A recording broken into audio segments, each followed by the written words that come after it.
boa tarde. Apesar de o direito à saúde estar assegurado na Constituição Federal, muitas pessoas precisam recorrer ao Poder Judiciário. No Jornal da Justiça de hoje, vamos trazer a história de duas famílias de Mato Grosso que conseguiram na Justiça a realização de exames e tratamentos para filhos com autismo. Eu sou Rafaela Vivas e esse é um dos destaques do dia. Vamos aos demais. Senado Federal sabatina o advogado Cristiano Zanin, indicado pelo presidente Lula a uma vaga no Supremo Tribunal Federal. STF e STJ dão início à segunda rodada do projeto Imersão, precedentes na prática. E ainda os detalhes da sessão do TSE para julgar a ação que questiona o encontro do ex-presidente Jair Bolsonaro com embaixadores estrangeiros no ano passado no Palácio da Alvorada.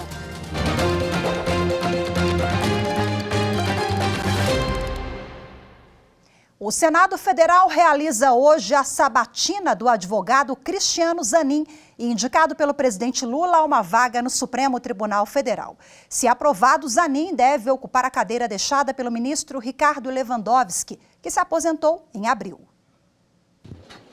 Com o plenário lotado, a Comissão de Constituição e Justiça do Senado deu início à sabatina de Cristiano Zanin Martins. O advogado, de 47 anos, foi indicado pelo presidente Lula. Zanin representou o presidente durante a campanha eleitoral no ano passado e também foi responsável pela defesa de Lula nos processos relacionados à Operação Lava Jato.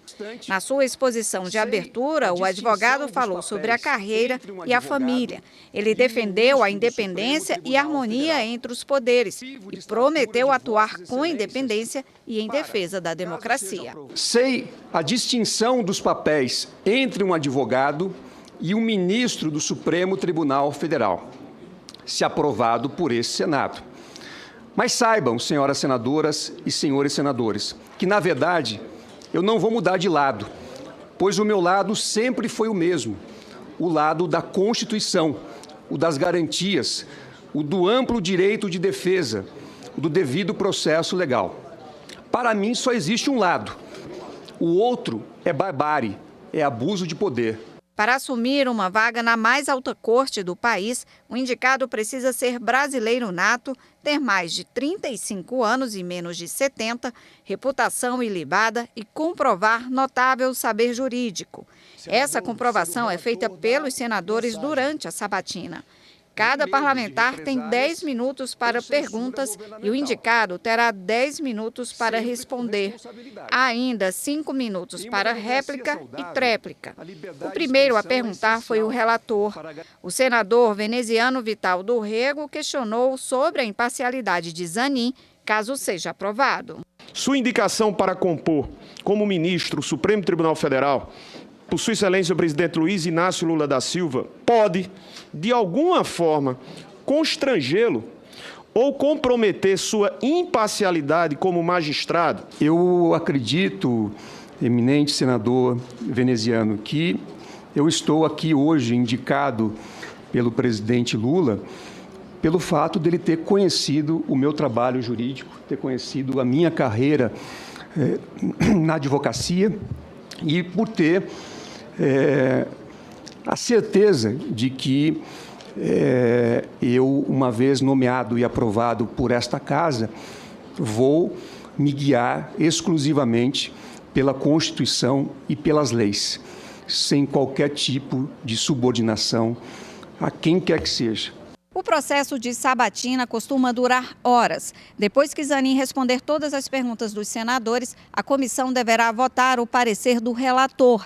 Se a indicação for aprovada, segue para o Senado, onde precisa ser confirmada por pelo menos 41 dos 81 senadores. A expectativa é que essa votação no plenário ocorra ainda hoje. A juíza federal substituta Gabriela Hart deixou a 13ª Vara Federal de Curitiba, no Paraná, que cuida da Lava Jato, e assumiu a jurisdição o juiz Fábio Nunes de Martino, da 1ª Vara Federal de Ponta Grossa. De acordo com o Tribunal Regional Federal da 4ª Região, Gabriela Hart assumirá o lugar da juíza federal Graziela Soares na 3ª turma recursal do Paraná do Tribunal Regional do Paraná. Já a Graziela foi convocada para atuar como auxiliar da Corregedoria Regional da 4ª Região. A decisão foi anunciada pelo Tribunal Regional Federal da 4ª Região. O titular da 13ª Vara é o juiz federal Eduardo Apio, que está afastado desde maio após uma decisão cautelar do TRF4 do Rio Grande do Sul. Eduardo Apio está recorrendo da decisão. Nessa terça-feira, o Tribunal Superior Eleitoral, por maioria, considerou que houve fraude à cota de gênero nas eleições para o cargo de vereador da cidade de Itaberaba, na Bahia, em 2020. Os ministros identificaram a prática no lançamento de 3 candidaturas femininas fictícias do Partido da Social Democracia Brasileira, o PSDB. Bom, o julgamento havia sido iniciado em março, quando o ministro Benedito Gonçalves pediu vista. Ao apresentar o voto, o ministro destacou as provas da atividade fraudulenta nas candidaturas de Joanice Santana, Kelly Chiara e Lucineide Machado. Votação ínfima, enquanto Lucineide não obteve nenhum voto, enquanto Kelly e Joanice alcançaram, respectivamente, 2 e 3 votos. Outro requisito, prestações de contas das 3 candidatas, contendo idêntico registro de recebimento de recursos do fundo partidário no valor de R$ 200, além de doação de outro candidato nos ajustes contábeis de Kelly e Joanice, no importe de R$ 93,75. E o último elemento, ausência de elementos que denotem a efetiva prática de atos de campanha. O Tribunal Superior Eleitoral vai iniciar amanhã, a partir das 9 horas da manhã, o julgamento da ação de investigação judicial eleitoral, que questiona o encontro do ex-presidente Jair Bolsonaro com embaixadores estrangeiros em julho do ano passado, no Palácio da Alvorada. O repórter Fábio Ruas tem mais informações. A AIGE questiona Jair Bolsonaro, que na época era candidato à reeleição, e Walter Braga Neto, então candidato a vice na mesma chapa. Autor da ação, o PDT afirma que houve abuso de poder político e uso indevido dos meios de comunicação, e ainda que o ex-presidente teria usado o encontro para atacar a integridade do processo eleitoral, sem provas e com informações falsas que foram amplamente desmentidas. Já a defesa diz que a reunião teria sido um ato de governo previsto na agenda oficial. Se condenados, os envolvidos podem se tornar inelegíveis. O julgamento vai ser transmitido ao vivo pela TV e pela Rádio Justiça e também pelo canal da Justiça Eleitoral no YouTube. O repórter Guilherme Glória explica para a gente agora como é que vai ser a dinâmica desse julgamento no TSE. Vamos acompanhar. O TSE reservou 3 sessões ordinárias para a análise do processo da ação de investigação judicial eleitoral que pede a inelegibilidade de Jair Bolsonaro e Walter Braga Neto, candidatos a presidente e vice-presidente da República nas eleições do ano passado. Confira o passo a passo do processo de julgamento. O julgamento é iniciado pelo Corregedor-Geral da Justiça Eleitoral, ministro Benedito Gonçalves, com a leitura do relatório da AIGE. O relatório traz o resumo da tramitação da ação na Corte. As diligências solicitadas, depoimentos tomados, perícias e as providências requeridas pelo relator na etapa de instrução processual.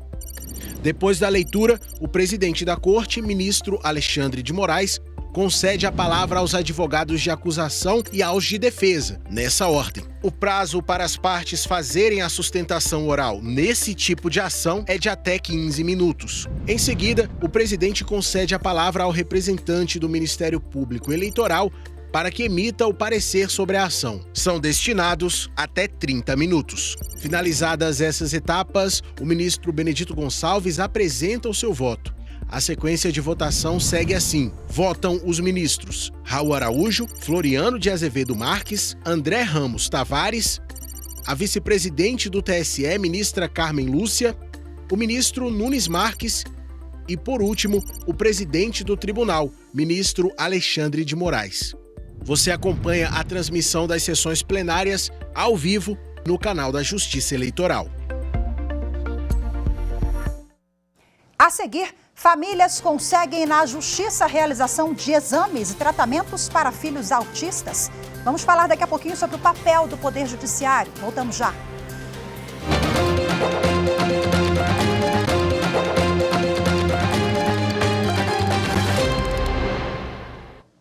As crianças com transtorno do espectro autista, TEA, devem receber tratamento de saúde que garanta a qualidade de vida. Bom, esse é um direito fundamental previsto na Constituição Federal de 88. Em Mato Grosso, o Tribunal de Justiça trabalha para que os direitos das pessoas com autismo sejam cumpridos e a legislação respeitada. Veja na reportagem de Carlos Celestino. Quem vê a pequena Maria Clara, de apenas 3 anos, feliz, brincando e interagindo, não imagina que no primeiro mês de vida, os pais precisaram acionar o Poder Judiciário de Mato Grosso para conseguir que o plano de saúde ofertasse exames para investigar a suspeita de transtorno de espectro autista, diagnóstico que foi confirmado quando a menina tinha apenas 1 ano de idade. A mãe considera que a ação da Justiça foi decisiva na vida da filha. Se não tivesse aquela decisão, era unânime na equipe médica que a gente não teria Maria Clara. Ou ela morreria, se não fosse isso, ela teria uma sequela muito grave dentro dela. Eles achavam que a qualquer momento aconteceria um sangramento no sistema nervoso central. Então essa decisão salvou a vida dela. O transtorno de espectro autista é uma deficiência que afeta o desenvolvimento neurológico, acarretando prejuízos à comunicação, interação social e comportamento. Dados da Organização Mundial da Saúde apontam que o autismo afeta mais de 70 milhões de pessoas no mundo. Os pais da Larissa são outro exemplo de persistência. Eles também precisaram recorrer ao Poder Judiciário para conseguir o tratamento para a filha, que teve o diagnóstico de autismo aos 5 anos. Iniciamos as tratativas com o plano, eles nos demoraram por 1, 2, 3 meses e não tivemos a resposta. E aí sim, o objetivo único de obter o tratamento necessário para a nossa filha, a gente decidiu novamente procurar o judiciário. Tivemos de imediato o deferimento da liminar e tivemos uma audiência de conciliação. E nessa audiência de conciliação, o plano ofereceu um acordo para que eles custeassem aquele tratamento com a psiquiatra infantil, com a psicóloga e o aparelho auditivo, e nós acatamos o acordo e renunciamos o direito à indenização por danos morais. O advogado e vice-presidente da Associação dos Amigos Autistas dos Neurodiversos e das Pessoas com Doenças Raras em Mato Grosso destaca as falhas no Sistema Único de Saúde e reconhece a negligência dos convênios particulares. O SUS, o Sistema Único de Saúde, ele era para implementar o tratamento para uma criança com autismo. O ABA está na Conitec desde o ano 2018, mas na hora de empregar não consegue. Então isso se volta para as operadoras de saúde, que tem a mesma obrigação. Existe uma lei de 2022, que é a Lei 14.454, que ela fala que o plano de saúde deve fornecer o tratamento conforme prescrição médica, caso esse tratamento tenha evidência científica. Mas na hora da prática, os planos de saúde estão se furtando de cumprir a lei e de entregar o tratamento tão necessário para nossas crianças autistas. Bom, para a gente repercutir essas questões agora, eu converso ao vivo, de forma remota, com a presidente da Comissão de Acessibilidade e Inclusão do Tribunal de Justiça de Mato Grosso, a desembargadora Nilza Maria Poças de Carvalho. Desembargadora, boa tarde, seja muito bem-vinda. Boa tarde, obrigada. Doutora Nilza, nós apresentamos na reportagem agora esses 2 casos no Mato Grosso, onde as histórias foram judicializadas. As famílias precisaram recorrer à justiça por um direito que é dever do Estado, porque a saúde é direito de todos e dever do Estado. Sabemos, está lá na Constituição Federal, mas essa é uma realidade, né? Ter que procurar o Poder Judiciário. Começando por esse caso sensível que vimos agora no finalzinho da reportagem sobre os planos de saúde. Os planos, via de regra, as pessoas precisam recorrer à Justiça para conseguir fazer alguns tratamentos. É isso que tem ocorrido na prática? Sim, a ANS ela garante a cobertura desses tratamentos para transtornos autistas, mas, infelizmente, os planos de saúde têm negado, então há necessidade de judicializar essas ações, porque senão eles não conseguem essa cobertura do tratamento. Aqui, tanto no primeiro grau e segundo grau aqui em Mato Grosso, nós estamos dando grande prioridade, tratamento especial para essas ações. Uhum. Então, a orientação é o que? Antes, diante da negativa, procurar a ANS e, paralelo a isso, o Judiciário? Não precisa procurar a ANS. Uhum. Se quiser procurar primeiro o plano de saúde administrativamente, pode procurar. Mas não é necessário, pode judicializar já de cara para conseguir esse tipo de tratamento, a cobertura. Porque é urgente. Sim, claro. Tivemos recentemente, nem tão recentemente assim, uma mudança na lei que protege as pessoas com TEA, transtorno do espectro autista. O que mais relevante traz nessa normativa que a senhora gostaria de destacar aqui? Essas pessoas têm tratamento com prioridade também na rede pública, ou deveriam ter, porque elas estão no rol ali da lei também que protege as pessoas com deficiência, é isso?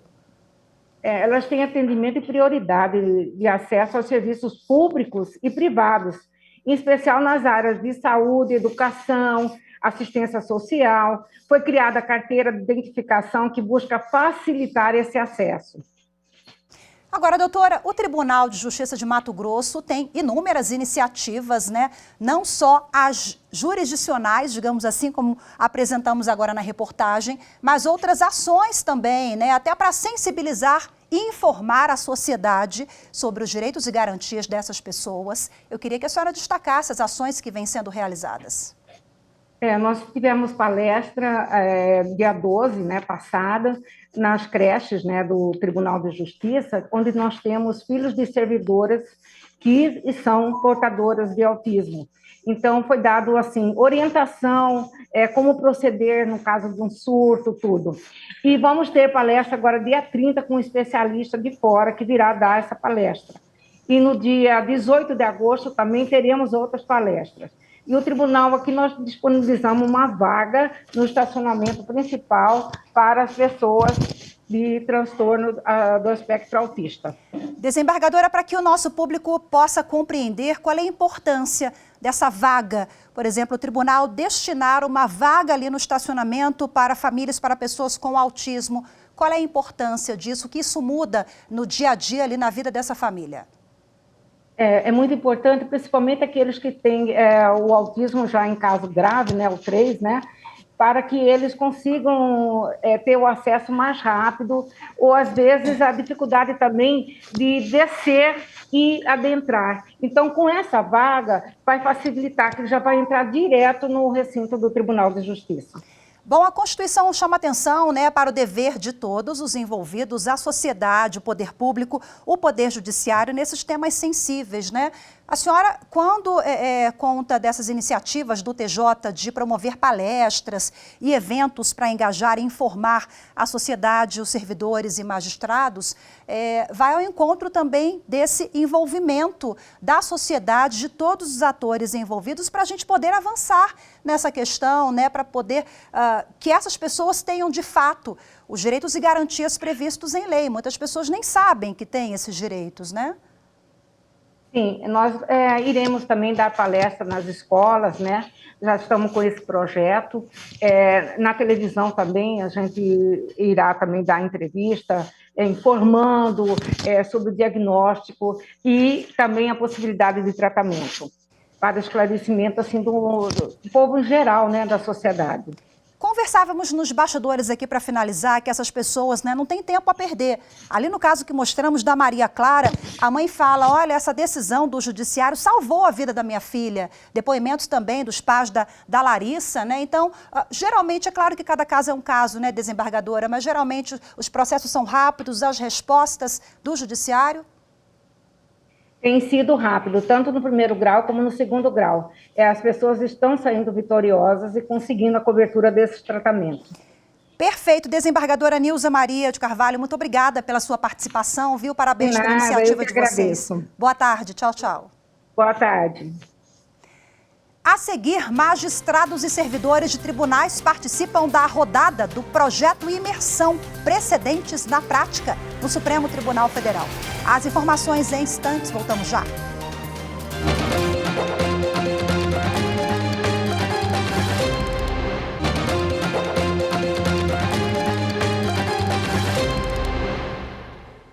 O Tribunal Superior do Trabalho e a Caixa Econômica Federal celebraram um acordo para reduzir o número de processos na Justiça do Trabalho. A repórter Michele Chiapa acompanhou a cerimônia. A assinatura do acordo de cooperação técnica ocorreu no Salão Nobre da presidência do TST. O objetivo é reduzir o número e o prazo de duração dos processos que envolvem a Caixa Econômica Federal e chegam ao Tribunal Superior do Trabalho.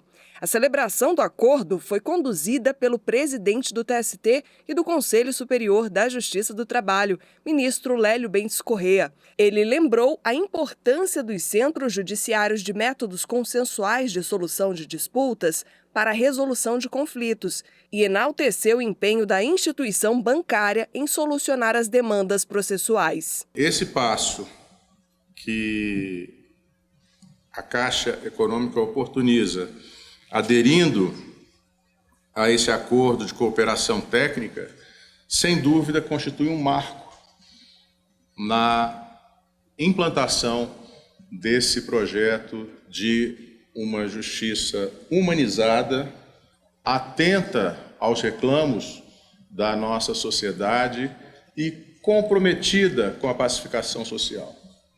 Somos o Tribunal da Justiça Social. E como está inscrito na pedra fundamental do edifício sede da OIT em Genebra, se quer a paz, semeie a justiça. Hoje tramitam no TST 11.500 processos da Caixa Econômica Federal. Nos tribunais regionais do trabalho são 52.000. O acordo de cooperação pretende negociar a conciliação em todos os casos com decisão definitiva antes de iniciar a execução e propor a conciliação de cerca de 1.000 a 2.000 processos de conhecimento a cada bimestre no TST e nos TRTs. O acordo também prevê a execução de iniciativas e projetos de prevenção de litígios, de solução de conflitos, gerenciamento de precedentes qualificados sobre temas jurídicos diversos, assim como a resolução consensual de controvérsias. O vice-presidente do TST, ministro Aloísio Corrêa da Veiga, ressaltou a importância do pacto. E do momento em que uma entidade como a Caixa Econômica Federal resolve estabelecer um acordo de parceria no sentido de gerenciar esse número de processos e trazer para uma proposta de solução uma solução amigável do conflito, realmente é o que importa para a jurisdição, não é? A questão de atender a própria sociedade. Durante a assinatura do acordo, a Caixa recebeu uma lista com 1.250 processos selecionados para a proposta de conciliação. 500 deles tramitam no TST. A presidente da Caixa Econômica Federal, Rita Serrano, frisou que o acordo incentiva o aperfeiçoamento da instituição bancária na busca das soluções de conflitos. Eu acho que o ideal é a gente buscar na empresa respeitar os direitos dos trabalhadores e trabalhadoras de forma a mitigar as ações judiciais. Esse é o nosso propósito. Mas elas acontecendo, é objetivo do banco realizar as conciliações, resolver isso o mais rápido possível, porque isso é bom para o trabalhador, é bom para o banco, né, no caso a Caixa, e também é uma lição no sentido de que a gente é alertado de que nós temos que melhorar essas condições de trabalho cada dia mais. Na ocasião, o presidente e o vice-presidente do TST agraciaram a presidente da Caixa com uma medalha e um livro comemorativo dos 80 anos da Justiça do Trabalho. O Supremo Tribunal Federal iniciou hoje a segunda rodada do projeto Imersão, Precedentes na Prática. A iniciativa, em parceria com o Superior Tribunal de Justiça, é voltada para a capacitação de magistrados e servidores e busca melhorar o processamento das ações que podem chegar aos tribunais superiores. A repórter Evne Araújo traz os detalhes agora na reportagem. Nesta edição, participaram representantes dos Tribunais de Justiça do Paraná, do Rio Grande do Norte e de Sergipe, além do Tribunal Regional do Trabalho da 11ª Região, que abrange Amazonas e Roraima. A secretária de Gestão de Precedentes do Supremo Tribunal Federal, Aline Dourado, apresentou os projetos estratégicos criados na Corte para facilitar o gerenciamento de casos de relevância para julgamento. A gente está falando de coisas que impactam a vida do cidadão de uma forma relevante, de uma forma que vai trazer consequências para a vida dele. E por isso que é tão importante. E a visão que a gente tem é que a repercussão geral, repetitivos e os tribunais que foram aparelhados aí do novíssimo IRDR, né, do Incidente de Resolução de Demandas Repetitivas, também possam atuar para que toda essa engenharia do Código ela possa nos auxiliar, não só para melhor prestação jurisdicional, não só para dar tratamento aos processos que recebemos diuturnamente, mas para além, para possibilitar que as pessoas tenham previsibilidade. O grupo conheceu na prática toda a estrutura do STF para a gestão de precedentes, desde a entrada dos recursos, o papel da presidência no juízo de admissibilidade, a distribuição dos demais processos aos relatores e a sistemática de tratamento dos recursos com repercussão geral. Outro tema abordado foi a importância do diálogo com os tribunais estaduais sobre a padronização de procedimentos para tornar o trabalho mais eficiente, inclusive quanto aos recursos repetitivos. Ainda nesta quarta-feira, os participantes vão conhecer o programa Corte Aberta do Supremo, lançado em 2022, que disponibiliza uma base de dados ampla e transparente e serve de fonte de pesquisa. Os magistrados que participam da imersão vão poder ver na plataforma informações sobre os processos vindos dos próprios tribunais que hoje tramitam no STF. O Supremo Tribunal Federal realizou nesta segunda e terça-feira o Fórum Internacional Justiça e Inovação, em parceria com o Conselho Nacional de Justiça. Em suas palestras, as ministras Rosa Weber, presidente do Supremo, e Carmen Lúcia, e os ministros Alexandre de Moraes e Luiz Roberto Barroso abordaram diversos aspectos da relação entre tecnologia e direito. Confira agora os detalhes na reportagem de Aline Barcelos.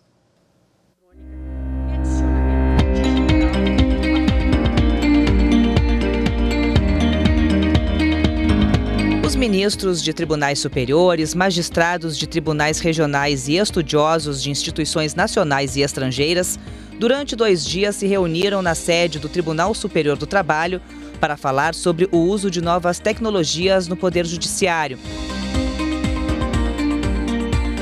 A ministra Rosa Weber, presidente do Supremo Tribunal Federal e do Conselho Nacional de Justiça, afirmou que a justiça brasileira tem feito bom uso das tecnologias como forma de ampliar o acesso aos tribunais. A forma como o direito é praticado hoje difere da forma como o era há 10 anos. E esta, por sua vez, já não era a mesma nos 10 anos anteriores. Confiram-se, pela simples designação, processo judicial eletrônico, assinatura eletrônica, peticionamento digital, audiências remotas, plenário virtual, sessões de julgamento assíncronas, gestão de acervo processual por inteligência artificial. As transformações na prática judicial sucedem-se e consolidam-se. O ministro Aloísio Correia da Veiga, vice-presidente do Tribunal Superior do Trabalho, reforçou a ideia de que a inovação é indispensável, só que é preciso, de acordo com ele, que esse desenvolvimento caminhe junto com o bem-estar social. Não fechando as portas para o novo, para a tecnologia. Ao contrário, abrindo as portas para a tecnologia, mas, acima de tudo, pensando na capacitação do homem, sobretudo do cidadão brasileiro, para que ele possa ter, naturalmente, condições de enfrentar o novo e, naturalmente, ter a possibilidade de, uma vez capacitado para tanto, continuar essa nossa trajetória. A ministra Carmen Lúcia, que está há 17 anos no Supremo Tribunal Federal, acompanhou diversas evoluções no Poder Judiciário. Todo brasileiro merece um Poder Judiciário coerente, transparente e eficiente para o cidadão, para os 203 milhões de cidadãos brasileiros. E é preciso que a gente mantenha isso com a qualidade de humanidade, que é o que nos diferencia totalmente de qualquer outro ser vivente no planeta Terra. O presidente do Tribunal Superior Eleitoral, ministro Alexandre de Moraes, falou sobre a incorporação de novas tecnologias na prevenção da criminalidade. Os discursos de ódio tradicionais, é fácil alimentar a inteligência artificial para realizar essa mesma forma de controle. Para o ministro do Supremo Tribunal Federal, Luiz Roberto Barroso, é inevitável que o direito tenha que se adaptar às evoluções trazidas pelas novas tecnologias. Nós temos que lidar com as novas tecnologias sem a rejeição. A gente sabe que está ficando velho pela dificuldade que sente quando entra em contato com uma ideia nova, mas também sem a empolgação desmedida de quem possa perder o controle das coisas. Durante o fórum, também teve a entrega do Prêmio Justiça e Inovação, uma iniciativa para incentivar pesquisas acadêmicas e o desenvolvimento da tecnologia nos tribunais. Foram escolhidas soluções para os desafios práticos enfrentados pela Justiça, como acessibilidade, combate à desinformação e proteção do meio ambiente.